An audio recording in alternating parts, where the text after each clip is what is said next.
Hello everyone. Last time you were here, we made thought bubbles. So inside our bubble, we drew different things that we think about, and we filled it up with lots of colorful pictures about our thoughts throughout the day. So today, you're going to be finishing your project. You're going to get a piece of background paper, and you're going to be gluing your thought bubble onto this. But also, you're going to get back your portrait of you thinking. And so I cut it out for you.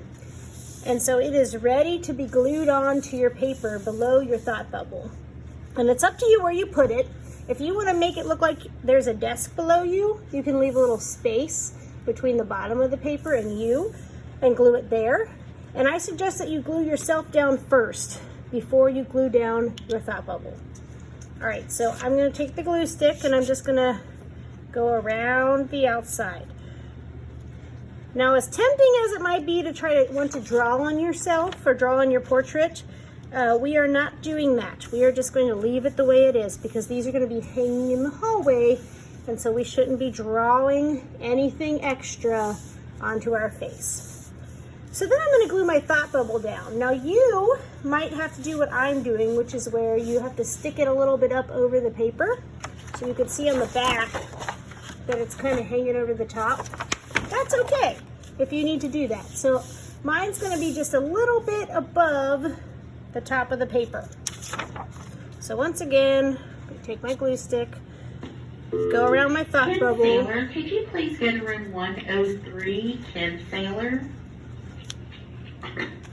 That was the announcements, but we're just going to keep on going on with our lesson. All right, so I just glued that to the top of the paper. But then what I'm going to do to make it look more like I'm thinking is I'm going to take some scrap white paper and I'm just going to cut out two little circles. Because usually when you see thought bubbles, there are two little circles that kind of show that you're thinking. So it's kind of leading to your head. And I could put them on either side, whichever side you think works best.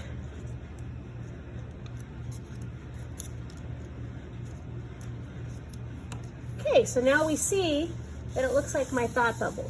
Now, there's space around me, and right now it kind of just looks like I'm floating on the paper. So I'm going to add some details so it looks more like I am actually in a place instead of just floating. So the first thing I'm going to do is behind me, I'm going to draw the chair I'm sitting in. So there's the back of the chair. And then I'm going to draw a line for where the desk is, right here.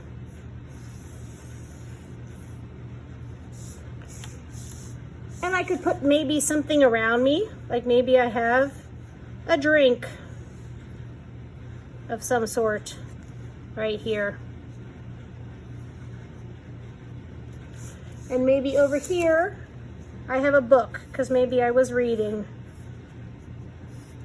So you can put other things in the background. You can use your imagination to come up with what might be around you in your picture. You can even put things behind you, like maybe back here, maybe is my file cabinet. Or you can think about, maybe you're in your bedroom at home. What kind of things are in your bedroom? So add lots of fun details so it makes it look like you are sitting in a place as opposed to floating on the paper. And the last thing you'll do is you'll just color in the little details on your paper.